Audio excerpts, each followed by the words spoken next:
Rikice-rikice yayin zaɓuka al'amari ne da daɗe a tarihin siyasar ƙasar nan, kuma an yi amanna cewa rikicin siyasa na shafar tattalin arzikin mutane masu bukata na musamman.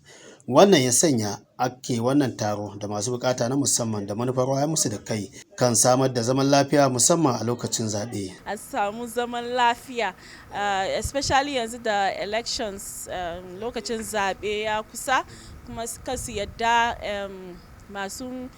masu zuwa su rikitar da wuri, kasu yadda su shawo kansu. Ba in dai ba mu tashi mun goyon baya ba a samu zama lafiya din nan, tun ya sa mun ba da goyon baya a samu zama lafiya wannan kasan. Esther Maka da Messi Daniel sun taɓa fuskantar nuna bambanci da kuma nan kaga mutane suna shiga layi, mutane da ba lokacinsu ba suna shiga layi, saboda haka sai kaga ka zauna ka daɗe a wurin, sometimes ana faɗa ma, so ba za ka iya ka je ka yi zaben ka a lokacin da ya kamata ka yi zaben nan naka ba. Muna roke government lokacin zabe ya zo, muna roke su creating ma people with disability inda za su je su joni nasu cute su yi nasu saboda su yi zaben su a cikin lokaci. Saboda gwamnatin nan ta jihar Kaduna tana clamoring for abin da muke kira social inclusion. Social inclusion ko kar a bar kowa a baya.